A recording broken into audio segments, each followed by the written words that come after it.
Hey, what's up? All your favorite artists. Check it out. Say my name. DJ Khaled. This is Mila J. Bruno Mars. On hot7025fm.com. Hey y'all, it's your girl Cheryl Underwood, and you're tuned into the hottest news station on the planet, Hot 702.5. Keep your radio dial right here. You're locked into the hottest news station on the planet, Hot 702.5 in FM sound. Blazing today's hip-hop, R&B, and pop music. Keeping your radio on fire. Bringing you the hottest, realest, riskiest talk shows live 24/7 on hot7025fm.com. Yeah. Jones, hey. Greg Deville was at it, man, hey. If you want the real, holla at Greg Deville, he'll tell you how to do it. Now get to it. If you want the real, listen to Greg Deville, he'll tell you how to do it. Now get to it. I'm talking real estate, building wealth, making money for your family and yourself. Now tune in, we here to help. Now tune in, we here to help. You wanna be a broker, you wanna be broke. You wanna be the joker, you wanna be the joker. You gotta bring more to the table than your hope, dreams and wishing. I can feed you fish or I can take you out fishing. I can show you the vision, addition and division, mathematic equation. Make the money flip like an acrobatic, amazing. Greg Deville help you build the foundation. I'm saying, if you want the real, holla at Greg Deville, he'll tell you how to do it. Now get to it. If you want the real, listen to Greg Deville, he'll tell you how to do it. Now get to it. I'm talking real estate, building wealth, making money for your family and yourself. Now tune in, we here to help. Now tune in, we here to help. All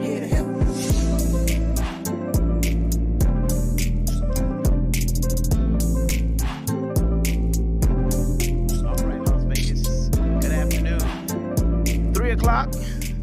Hot702.5fm.com. I'm Greg Deville. I want to welcome you to the Let's Talk Real Estate with Greg Deville.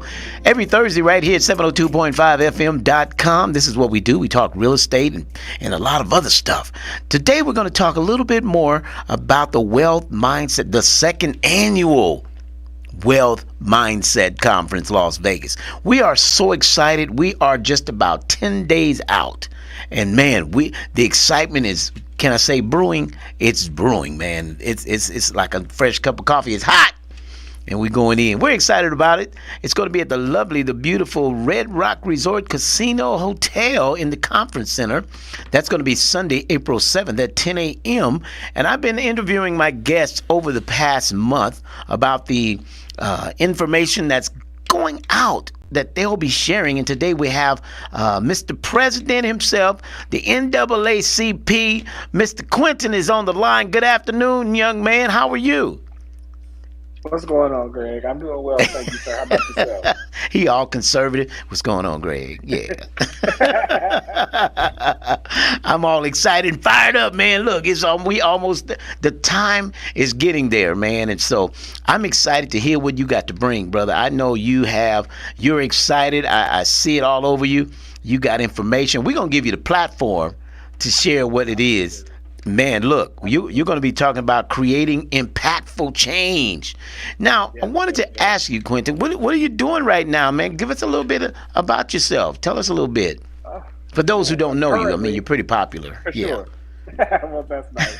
Currently, in this moment, I'm actually out on caregiving duty. I have a grandmother who is 92 years old, and she requires some assistance from time to time. We're fortunate enough to have a nurse that comes in and checks on her.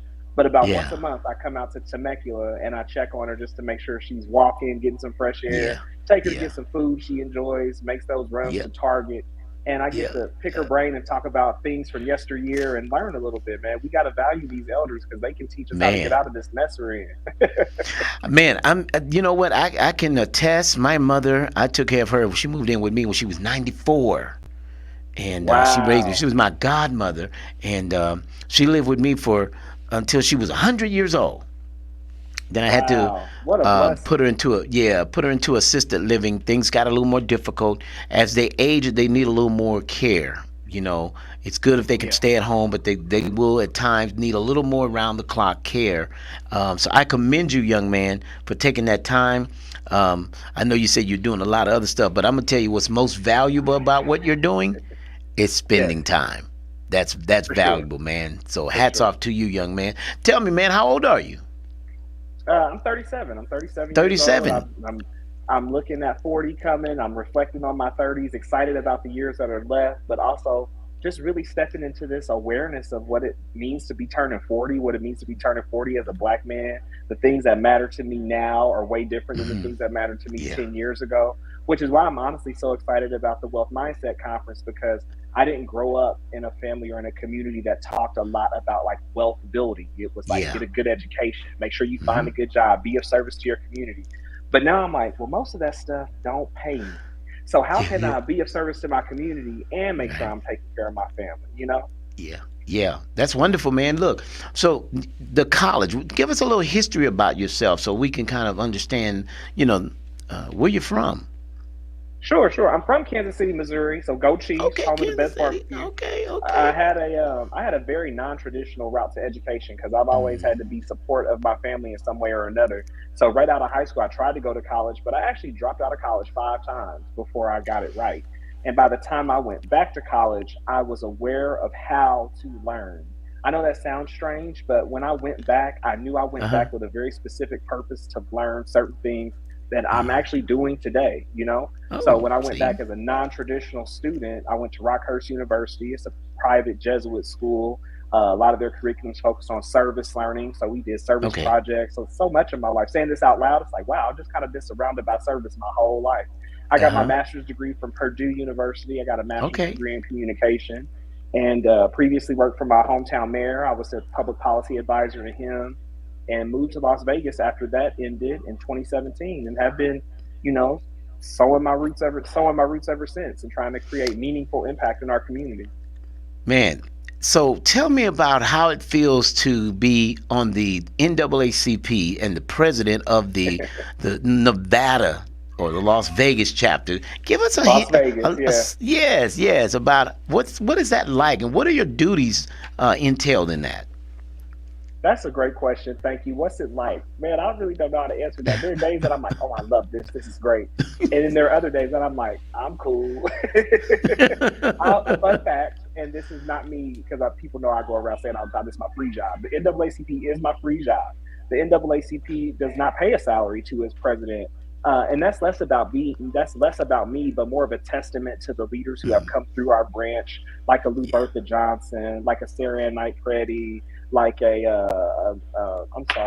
Jim Anderson. Like none of these folks were like paid, and our branch is 96 years old. So you have 96 years worth of people who have sacrificed, who have volunteered their time to make sure that we can enjoy Las Vegas the way that we enjoy it today. So it's a real honor. It feels like a big responsibility. I can tell you, I'm not intimidated by it because I find inspiration in it.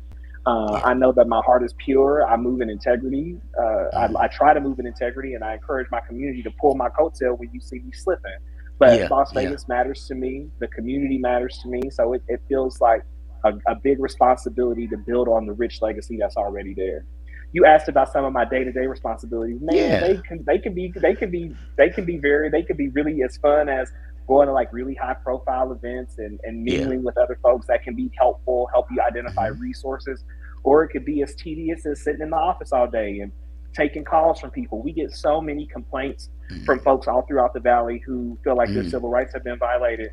And I'm not a lawyer, I kind of ran down my educational background, but a lot of times what I find is folks just want to be heard. They want to be listened to. They get called the N-word, or they get called some racial epithet. I'm not silly enough to believe that I can drive out every bigot or racist out of the state of Nevada, but I do have 20 minutes to listen to you, and that goes a long way because we live in a society that's like mostly online, and people don't have anybody to listen to them. So some days I find myself sitting in the office and I'll just be listening to folks call with their complaints of having their civil rights violated. And what else would you say I'm doing? Making appearances. I'm looking for grants. If you got some rich uncles or some foundation friends, send them our way. Because I'm rebuilding our program so that we have greater voter mobilization this year. This is a very important election year, and I'm not telling anybody who to vote for, but I am telling you we have a responsibility to vote. Absolutely. And it's important that we make sure our voice is heard. I don't care if you don't like the candidates. There's going to be more than 20 races on your ballot. So if you get to one and you say, you know what, I don't like either of these, skip that one, because the school board race matters. The judge race matters. The county commission race matters. So I'm just figuring out innovative ways to make sure folks make their voices heard, because we fought really hard to make sure that we have this right. I think you do an absolute wonderful job, brother. Let me commend you for your fight in the area. I have been to some of the events, or the fights, if you will, that you have battled with in the school districts. I have seen your stance and your commitment to the learning of our children and the board and the school district and how things are ran. And so I've seen you in action, man, and I thought this young man has really got you fired, enthusiasm to go after and see it right. And so I'm excited, man. And when I was, one of the things about the conferences last year, we had this about the same amount of people, but we did it a bit different last year. But I flew in people from Chicago, Wisconsin, Atlanta, very anointed, powerful people. But this year came to me differently, that there was enough talent in my city that can speak to many about a wealth mindset, right? Give them a subject to expound on. And when I talk about creating an impactful change, because when I thought of that subject, that's what I saw you do. I saw you making an impactful change. That's what I see when I talk about the president of the NAACP. Man, this brother's fighting for change. Yeah, and so that's where this title to ask you, man, could you talk about that? That's a powerful part, and I think you're an example to the topic. I really do, man. I appreciate that, Greg. Thank you. That's a real compliment, brother, and I'm honored, honestly. I have to pay my homage to Las Vegas, though, because in being in this city, the community has embraced me so much. I've met a bunch of brilliant minds like yourself who've been able to just tell me your part of Las Vegas. What has it been to you? What has it been for you? And along with countless others. And what I have been able to glean in all of those stories is that Las Vegas is a city of creators, right? Because the city itself, the valley itself, is the desert. And anything that's happened has been because someone has created it, whether it's a business, rather it's the luxurious hotels that we enjoy, or rather it's programming or systems that allow for folks to create wealth for their families. So hearing that I'm making and creating impactful change, that really means a lot, because I'm amongst a whole city of creators, folks that have literally made home in the desert and figured out ways to be impactful in their own way. I'm interested to know, as I look at you speak and I listen to you, what is it you enjoy doing away from all of this? What is it that you enjoy, young man? What does that look like? Great question. I'm really kind of learning that, Greg, if I'm being honest. I've been telling folks, in my national role, the job that pays my bills, I was laid off at the end of January. So I've really been on this kind of journey to figure out, well, what are you enjoying? Because for me, my day-to-day is politics, day in, day out, right? And it's like, well, when you're not doing that, what are you doing? So there you go. I really enjoy theater. I've always been a big theater nerd. In middle school and high school, I really enjoyed being in plays. So as of lately, I've been looking at musicals on YouTube, the ones that are free, because we got to count these coins while we play off. Right. I really miss theater. And honestly, what I'm finding the most enjoyment in are the moments of quiet, the moments where my phone's not ringing, the moments where there's no ambulance or sirens going off, and I can just let my brain catch up to the moment, because I find myself constantly thinking I'm running behind, and I just have to tell myself, calm down, it'll be there, it's okay, and just being in the moment. I know for me, with that same scenario, is sitting on a boat on the lake. Ooh, that's to me So my wife says, well, honey, you got the boat out there. And I say, I'm going out to the lake. My boat sits in the water in the marina. I said, I'm going out to the lake. She said, what are you going to do? I'm absolutely nothing. I get out in the middle of the lake and just turn the engines off and just sit there and watch the sun ray on the water and watch the calm waves. So whatever that serene place that you have, man, enjoy it. Whether it's sitting on the patio, drinking lemonade, right? Let that man enjoy the moments, brother, because I think life can give us enough challenges. Yeah, it does. You agree? I say that all the time. I tell folks, don't create challenges. In as much as you can, don't create your own challenges, because life is gonna bring it to you. Don't start a fire in your own house. Let the fire come to you. Because there's going to be a fire. Yeah. There's going to be something that you have to. It's gonna be something. Yeah, indubitably so, without a doubt. While I know you mentioned about a layoff in the early part of the year or end of the year? What did you just say a moment ago? No, at the end of January. End of January. So what are you doing now? Because here's what I've learned, Brother Quentin, is that sometimes shutting the door over here is about another door being open over here, or a creative door. So what have you done with that space? What does that look like for you right now? I think that's why this moment has felt like such a learning experience for me. Okay. The first month, I would say I just kept myself busy because I just wasn't dealing with it. I was just, because like I said, NAACP is a job. This could be a 40-hour-a-week thing. So as soon as the job ended, I just filled my schedule with NAACP stuff because there was that much to do. This month, I have been intentional about figuring out where it is that I'm developing me. Where am I pouring back into myself? I do a lot for my community. I'm not doing, everything. I don't ever want to claim that. But what I have avoided is pouring the same time and intention that I pour into the NAACP into myself. So this month, I've been figuring out, well, what is for me to do? Do I go start a business? How do I earn some supplemental income? How do I have a situation where I'm on a boat in a marina and I'm just watching the sun bounce off? You know what I'm saying? Because that's years to come. That's years to come right there. Don't let that fool you. I've been, I'll be 60 next year, right? I'll be 60 years old next year. Yeah. So I've been 45 years entrepreneur. So it took a long time to get here, but you keep holding it to those aspirations of whatever that is you would enjoy, right? But I think I'm curious to know, if you were to start a business, what would that look like? What is it that you think would be your talent that would be a successful, make you a successful entrepreneur? What is that? I appreciate you asking that because I've actually been wrestling with that question. I am a whiz at program development. I am a whiz at campaign planning, particularly the strategic components of it. Okay. I definitely think that I could generate income teaching people how to public speak. I've been doing public speaking since I was in middle school. Speech and debate saved my life. I've always been tall for my age, quote unquote. Okay. I thought I was supposed to play sports. Turns out I'm just a nerd and I like speech and debate.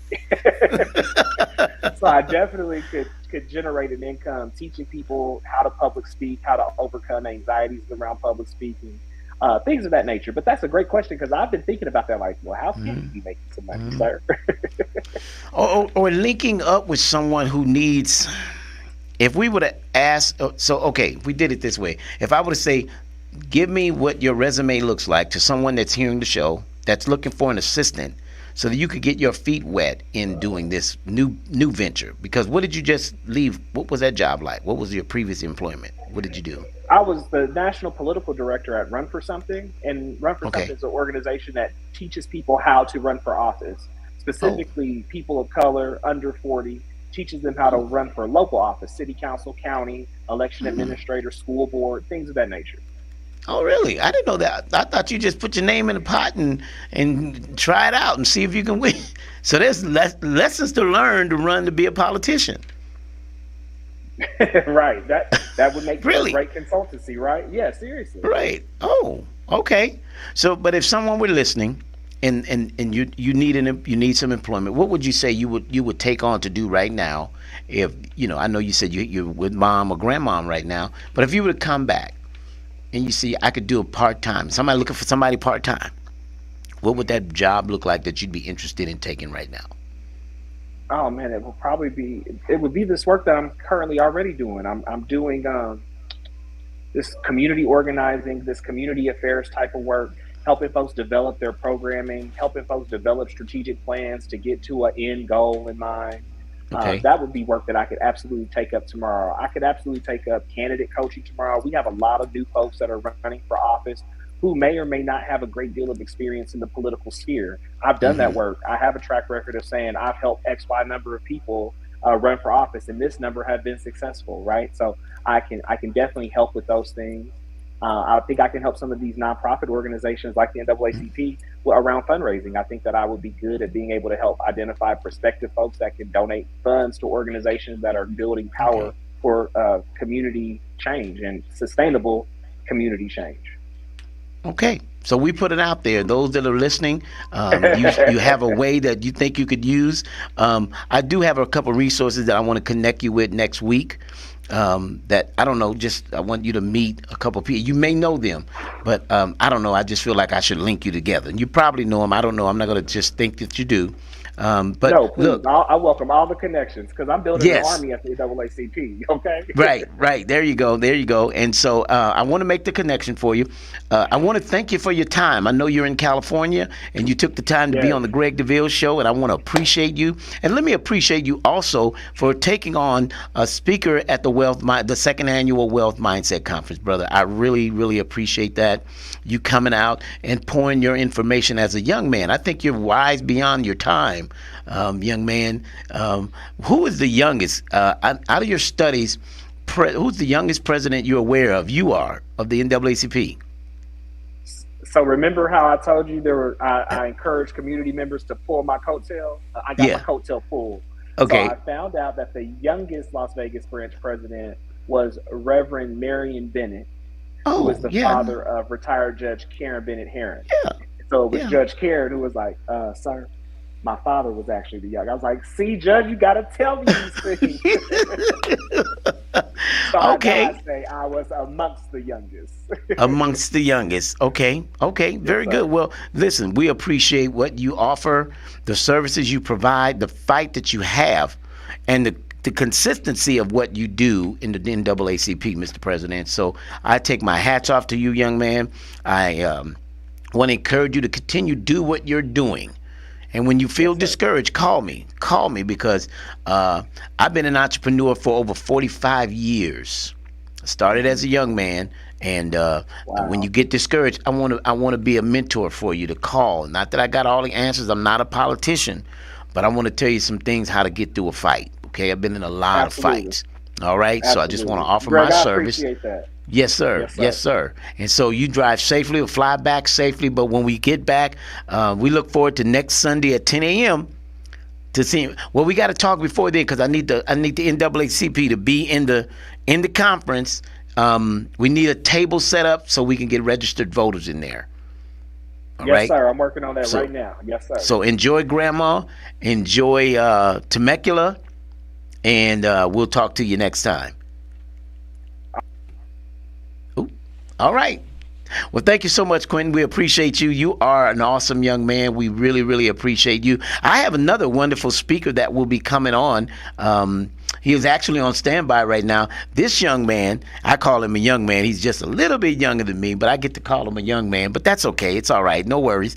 Listen, so we have coming on right now, he's on standby, the president of the Urban Chamber of Commerce, Mr. Cameron C.H. Miller. Good afternoon, Brother Cam.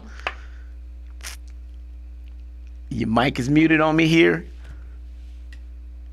My mic is muted. There you go. We got you. We got you now. We good, man. How you doing? I'm good, man. I'm good. Good. Hey, everything's great, man. I've been seeing you every day. I know, right? It's been a full week, right? Yes, yes. I have interestingly enough, you talk about age, and I'm just a little bit younger than you, but today is actually my sister's birthday. Oh, so shout out there. I call them my twin sisters, although they are about 12 years apart. They were born the same day, 12 years apart. So, so I call them my twin sisters. And there's there's like a 1 minute difference. There's just a 12-year difference in the time span. So I want to say happy birthday to my older sister and my younger sister. Okay. All right. Call their names. What's her name? Is my younger sister. Brijon. And Brijon. Yeah. Oh, wonderful, wonderful. Well, happy birthday, ladies. And are they here locally in Las Vegas? They are here. We are all born and raised right here in the amazing city of Las Vegas. Yes. All right. All right. So, man, I understand you're running for another office, but you've been in office.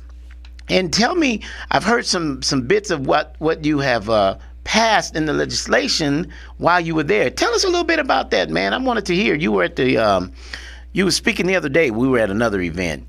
And I said, I'm going to pick his brain a little bit about that. Give me some of the legislation that you passed while you were in there. Well, yeah. So I served it 2 terms in the Nevada State Legislature as an Yeah. assemblyman. Okay. Yeah. I in my second term I was assistant majority leader, and I was over the course of those 2 terms I was able to pass some pretty significant legislation. So historic passage of a juvenile justice bill that Mm. simply just requires that a juvenile that is alleged to have committed a certain crime has to go Mm. before a juvenile judge first before they can be certified as an adult. Ah. So in our system previously, there were certain levels of crime and certain things that could lead to a young person just automatically going into the adult criminal justice Mm. system, Yeah. and we have a harder time of rehabilitating them and getting them to a place of productivity. So within the community, right? Yeah. So this bill pretty much just made sure that there was a check to kind of evaluate the Yeah. merits of the whole situation and determine whether or not them being certified as an adult was warranted. So that was one. It directly impacts the school to prison pipeline because what we Mm. had happening was some young folks, they may have, they may have done something like stolen some shoplifting or something Yeah. like that, Mm.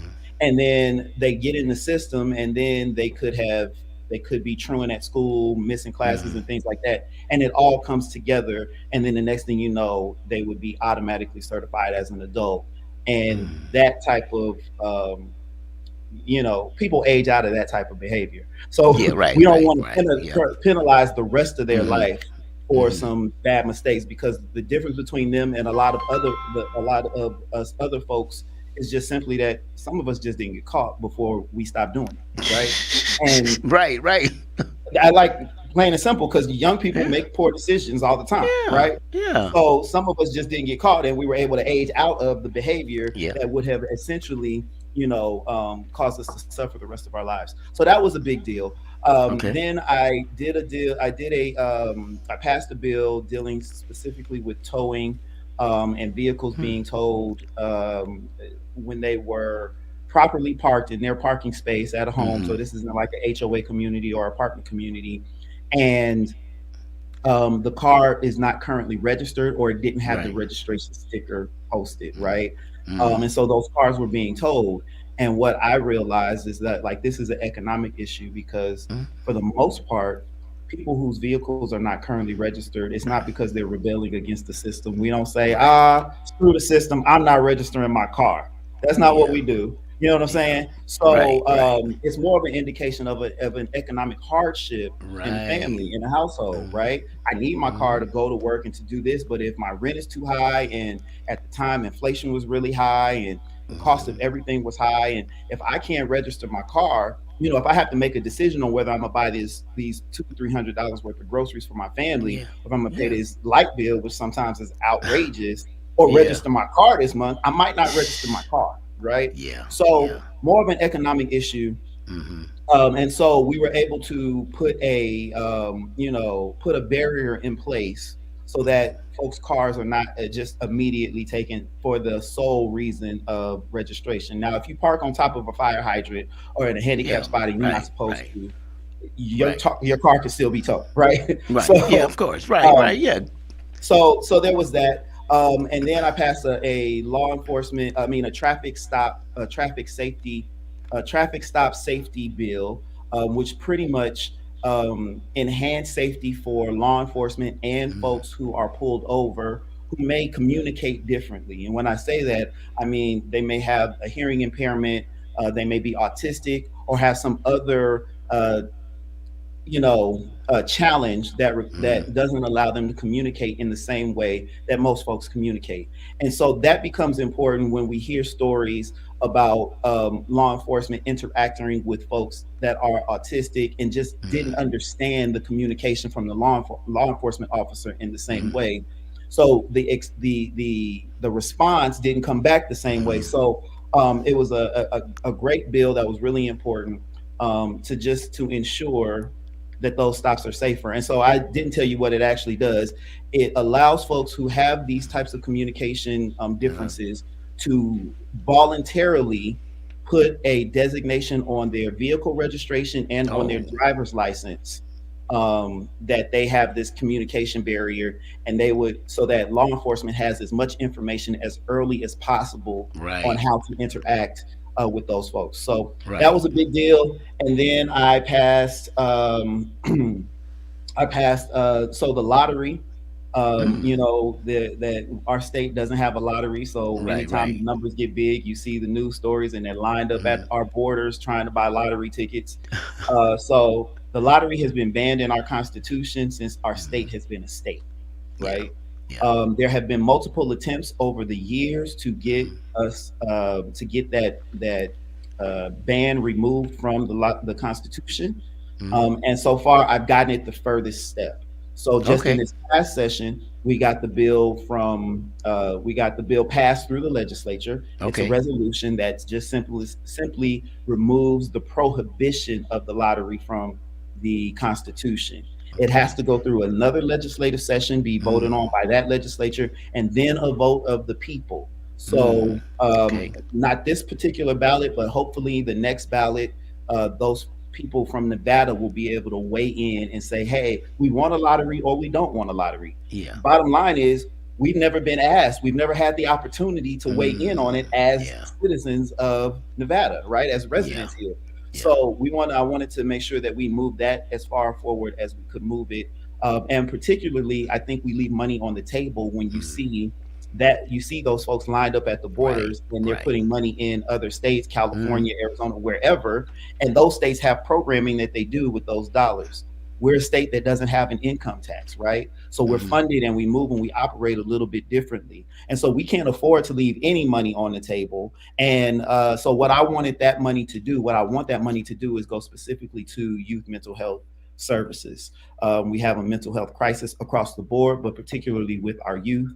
And as someone who has dealt with and battled mental health issues from my youth and into my early adulthood, it's vitally important that we are investing and providing the resources for that.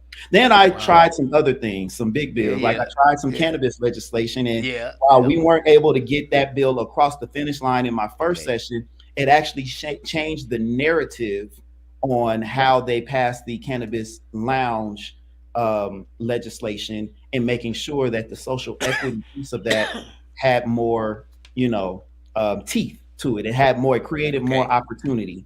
I actually passed automatic record sealing, right? So Automatic. Wait a minute. Hold up. Automatic? What's that automatic mean? So automatically means it doesn't change when someone would be eligible for their records to be sealed, right? So that part of the law would remain the same. But instead of them having to go court to court, department to department, putting it all together, and chase down essentially their record seal, right? The process would start automatically. So they would hit the qualifier that says they are now qualified to have their record sealed, and then it would move forward. It would just automatically, they wouldn't have to do anything, right?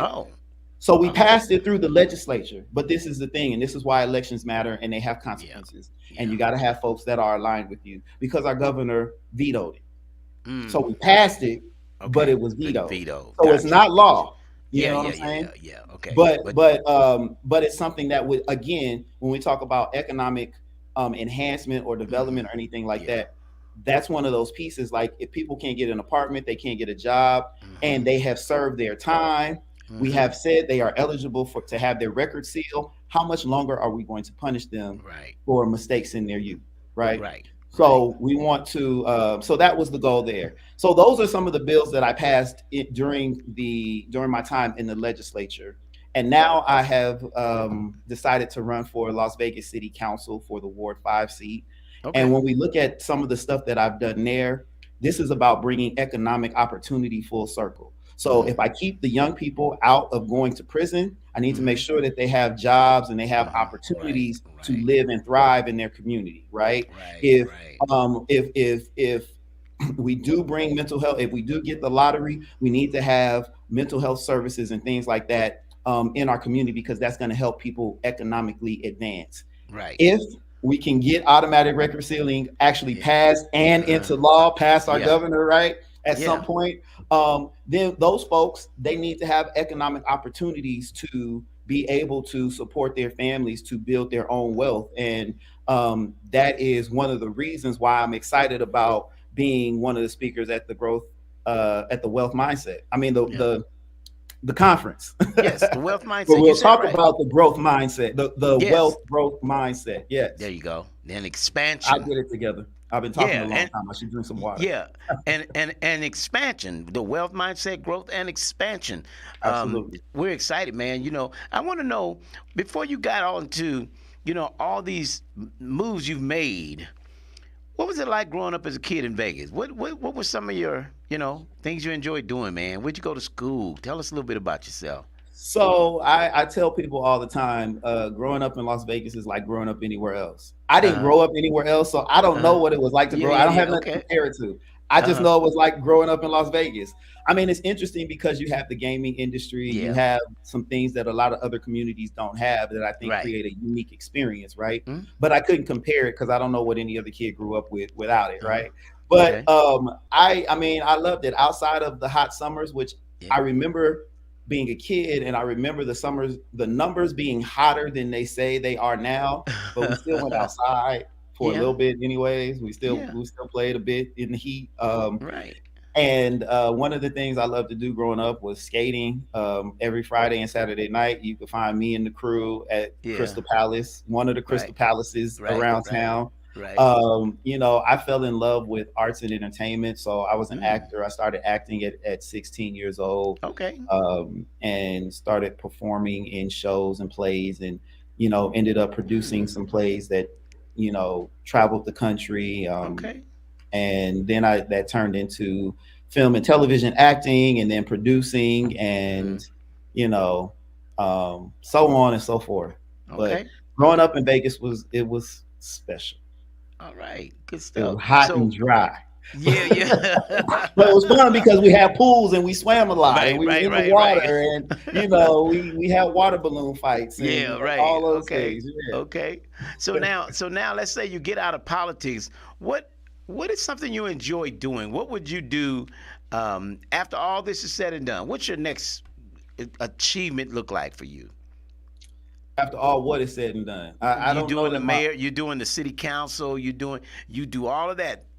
What do you feel like, apart from doing politics, what do you enjoy doing?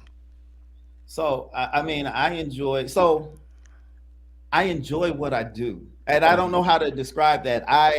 So much of my life is it's work, it's community, it's social, right? But it's enjoyable, you know?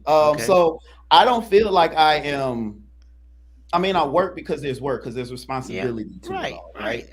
But at the end of the day, it's like, this is probably what I would be doing in my free time if I had free time. And so that's that. But outside of that, you know, I love, you know, movies. I love to travel. I love to explore and travel the world. I love trying new foods. I'm a pretty adventurous eater. Yeah, I love a good, you know, Sunday afternoon, Sunday fun day with my friends in Miami, or you know what I'm saying? Like, I like to have a good time. I like to enjoy life.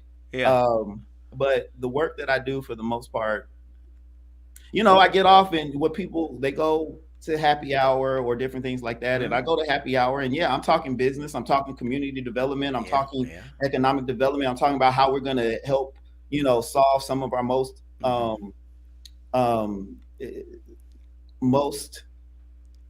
areas of need, right? Some of our biggest challenges is what I was trying to say.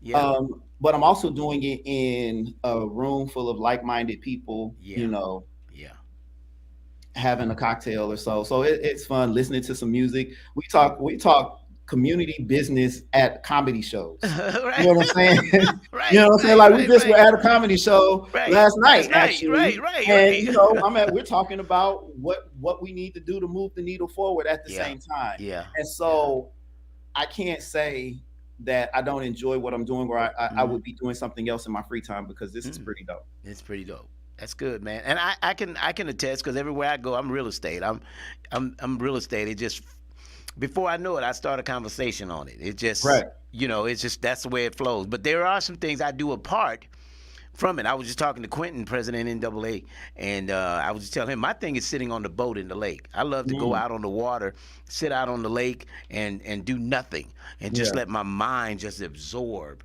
nothing. You ever take a moment, just do nothing, like don't think about anything, man. Just wow, the quietness. I drove here today. I didn't even want to turn the radio on. I just like quietness. Yeah. In the mornings, I don't want to turn the news on. I don't want to hear anything. I just want, but that's when you're getting ready to go into your day, right? You're getting ready to, because you got a newborn, right? How was your baby? Yeah, that's the other thing I was going to say. Like right now, a lot of my enjoyable time, my free time, my time where I'm not doing my community work and all that stuff. Yeah. I am just loving on my new baby girl, and I have two adult children that are in college. They don't have as much time for me, so we get together when they can. Right. Right. But I have this new little jewel, and she's amazing. And she just started. She turned 6 weeks this week. I'm sorry, 6 months this week. 6 months, okay. And she started doing a new thing where when I leave the house in the morning, she cries. Oh. So I'm like, oh no, baby, wait. I'm coming, wait. And so then I gotta come back in the house and I gotta try to soothe her before I leave out for the day. So if I'm ever late somewhere in the morning, it's because I ran into a situation on my way out. Right. So I raised 4 girls. So let me give you a little pointer on that. So in my raising the 4 girls, I would have their mom take the baby and go in the other room, and then I could go out the door. Because as long as they saw me, dad, and they do that little hand, they do this little hand thing right here, and they want you to come back, and I'm like, I got to get over here and pay for this house you living in, baby girl. Right. It's I gotta go, so I have something to come back to. That part, So definitely you got to figure out how we gonna walk away but I'm telling you, I was sitting in the studio just a moment ago. It's funny you mentioned a baby girl. My baby girl called me. She's 24 now. And I don't know that you'll ever stop being daddy. They just she just had to tell me her car hadn't made a noise. Daddy, and it reminded me when she was a little girl, that little girl who said, Daddy, come back, don't leave. Yeah, they get 24 and they're still like, Daddy. They're still doing this. Yeah. So, man, I love being a dad. I really do, man. I love it. I had all girls. I didn't have any boys. But I have a grandson. Okay. And he looks spitting image to me. He looks just like me, a little me. I'm like, I'm amazed when I look at this kid. I'm like, wow. But man, look, I am appreciative of your time, brother. I'm excited for the conference, for your acceptance, number one, of giving your time to share with others. What I've learned, man, is when you pour out information, people are sponges. They absorb and they run off with it and they use it and apply it. And so when you said, man, I'll do it, Deville, I thought, man, thank you, brother. Because you know what, CH, man, I've been talking to people in Atlanta, Chicago, and you know what? They got the same issues we have in Las Vegas. So why do I need to fly him being from Chicago and Atlanta when I got Miller and I got Quentin and I got Shondale? I got so many of us that are here who can talk to a wealth mindset, brother. Yeah. Like and yourself. Particularly in our community, right? In our community. Talk Absolutely. About this perspective, right? Yeah. And so that came to me this year, like, why am I going to fly in this year from Atlanta and Chicago and wherever else when I got the Camerons and the brothers and Trina and so many that are here that are leaving an impact. And so if we get together and you share your part and how you see it and how you can expand the mind. Yeah. And then Trina come and give hers. And then I got Chef Jeff, who the vice president was just here with him. Yes. Man, that's powerful. I think you and we were at another event and she was over there with the Chef Jeff. Yeah. He had the plug on that one. Absolutely. Had the plug on that one. Wow. We kept saying we kept whispering in the room. We think Vice President's gonna come by. You're right. And lo and behold, she over there with I saw in post. I'm like, well, that's where she was. Well, that's where she was, right? Yeah, man. But again, and that brother, man, we're all excited. I'm excited to hear all of you bring your gifts and how you're going to explode the mind of the people with information, knowledge, and wisdom, brother. Because as a young man, now tell me, how old are you?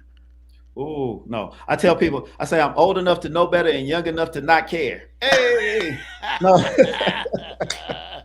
I'm 43. 40. Okay, all right, Yeah. young man. But you know what? You have a lot of wisdom beyond your time. So we appreciate you, Cam, man, for what you do, for what you bring, and for bringing your talent and your wisdom to the Wealth Mindset Conference. Yes. So, man, I don't want to take too much more of your time. I want to appreciate you. Thank you, brother. And where we got to be at tonight? What's tonight's event? I'm sure there are a few. I don't know. I'm not looking at the calendar right now. Where am I supposed to be, Greg? Where am I supposed to be?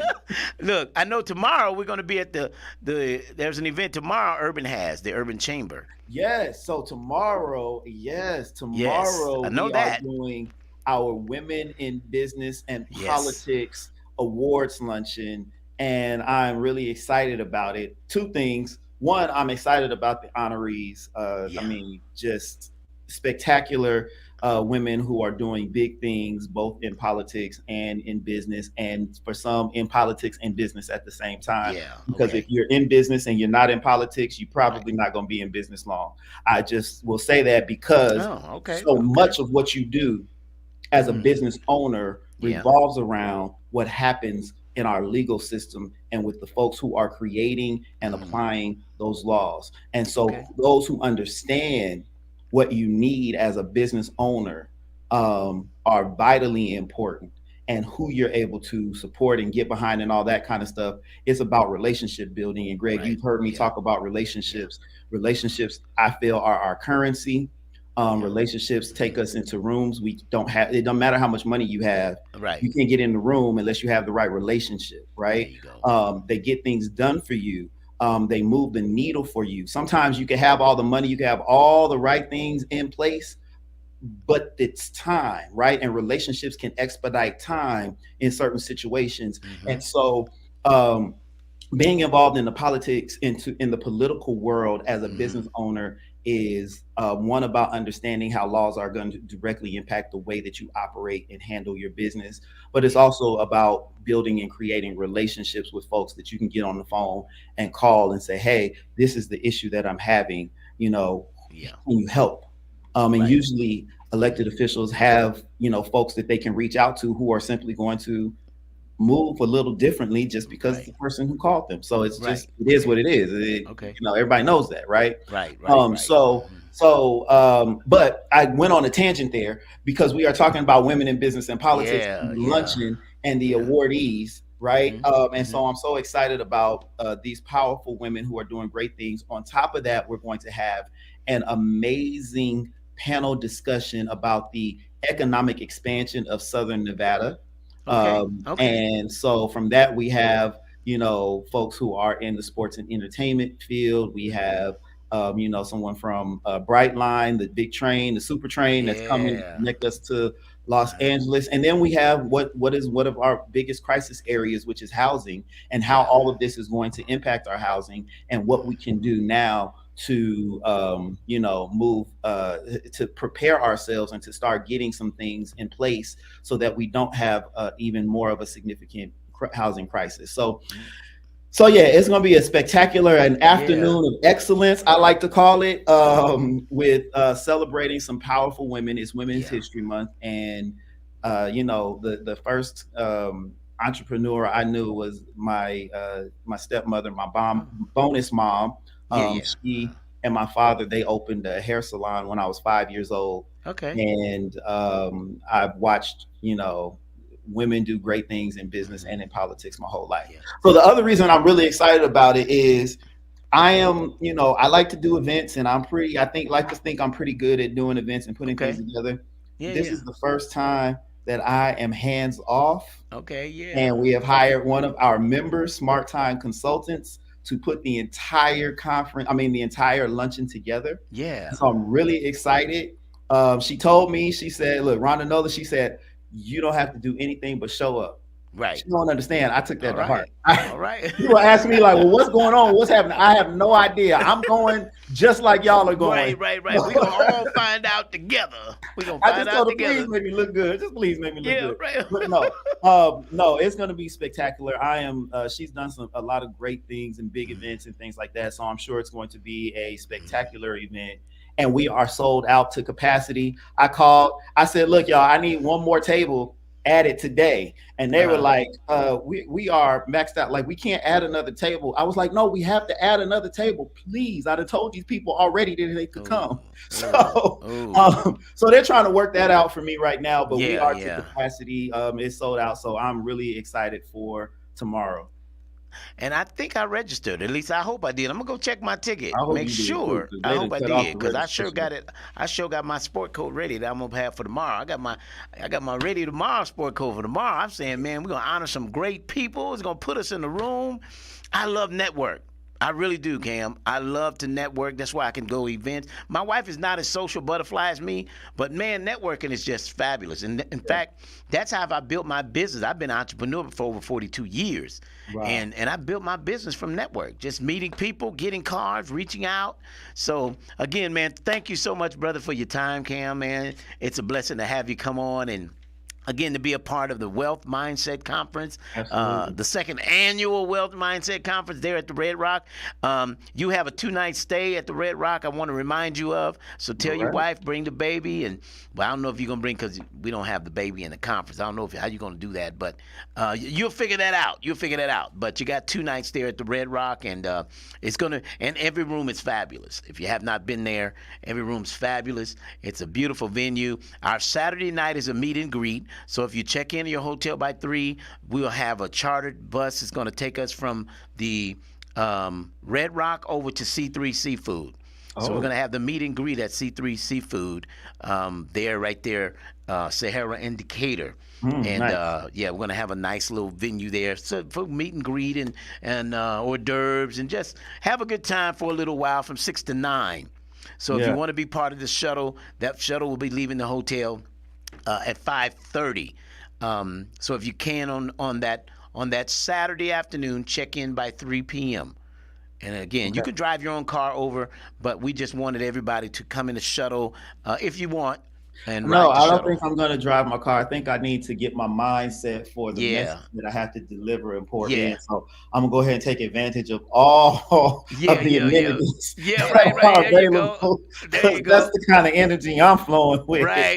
You got to have your mind clear so you can expand. You can't have it cluttered with a bunch of little things. You got to clear it out so you can see how to expand and grow into the next stratosphere of what you're going to do. So I'm excited about it. Thank you very much for having me. Look, I'm excited about the lineup. You've got some heavy hitters from our community in this conference. So I'm gonna be also sitting there with my pen and paper. Got a little digital pen and paper now. Right. I'm gonna be there taking my notes and ready to move into the next level. So thank you. There you go. Appreciate it, brother. So look, it's just about, my engineer told me I'm about out of time. Listen, thank you again, man. Go out and have a great day. I'm probably going to run into you somewhere. I know there's another network. They're going to call me and tell me I need to be. And I'll see you out later on. If not, I'll see you tomorrow at the women's, what is that award show? Women what did you call in Business and Politics. Women in, there you go, that part. I'll see you there tomorrow, for God's sake. All right, man. Thank you, brother. Have a great day. Take care. All right, Las Vegas, Greg Deville, got to get out of here. It's just about 4 o'clock, and we've had a great time. So don't forget the Wealth Mindset Conference, Las Vegas, the second annual. It's going to be April 7th at the Red Rock Resort Hotel and Casino, right there in the beautiful part of town, Red Rock. And it's going to be fabulous. On Sunday at 10 a.m., you want to be in the room. It's going to be a wonderful event. We'd love to have you there. Again, to reach out for more information, go to wealthmindsetconference.com, or you can contact directly 702-349-0162. I've got to go. I'll talk to you next time. And until I talk to you then, may God's best be yours. Take care.